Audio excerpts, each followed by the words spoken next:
بلدیوزمہ کراچی کے آج شہدا فائر بریگیڈ یعنی یادگار شہدا پر بھی جا رہے ہیں، کیونکہ فائر بریگیڈ کا عالمی دن ہے۔ K M C joint official action committee کے سرپرست اعلیٰ نعیم جمال، صدر action committee Asif Khan, general secretary Syed Nasir Raza Rizvi اور کوآرڈینیٹر برہان الحق جہانگیر اور دیگر نے بلدیوزمہ کراچی کے فائر بریگیڈ کے شہدا کی قربانیوں پر زبردست خراج عقیدت پیش کرتے ہوئے انہیں شہر کا محسن قرار دیا۔ ان کا کہنا تھا کہ ایکشن کہ ہمارے جو شہدا ہیں یہ اور اس کے ساتھ ساتھ جہاز سروس فائر بریگیڈ کے ملازمین ہیں یہ پریشان ہیں۔ رسول بلاد کراچی کے محسن ان تمام قربانی کے باوجود اپنی اجرت سے محروم رہتے ہیں۔ آگ سے لڑنے والے یہ سپاہی اکثر محکمانہ عدم توجہی کا شکار رہتے ہیں۔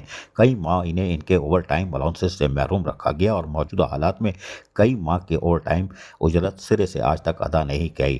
ان کا کہنا تھا کہ ہم اعتراف کرتے ہیں کہ یہ ہمارے محسن جی ہاں محسن ہے۔ ایکشن کمیٹی نے کہا کہ حکام کی ذمہ داری ہے کہ شہید فائر فائٹرز کے لیے اقدامات کے طور پر ان کے گھر کم از کم ایک فرد کو ملازمت پر رکھیں۔ ڈیوٹی پر موجود فائر فائٹر کے جذب خدمت اور قربانی کا اعتراف کے طور پر ان کی اجرت، ان کی وردی سمیت ان تمام قانونی ضروریات کو ترجیحی بنیادوں پر پورا کیا جائے اور ساتھ ہی دوران ڈیوٹی زخمی ہو جانے والے فائر فائٹر کے لیے علاج معالجہ، اچھی طبی سہولتوں کا اجرا بھی نہایت لازمی امر بن چکا ہے۔ ایکشن کمیٹی نے آج فائر بریگیڈ کا عالمی دن منایا اور فائر فائٹرز کی کھل کر ترجمانی بھی کی۔ عزیز عارف، KBS بلدیاتی نیوز کراچی۔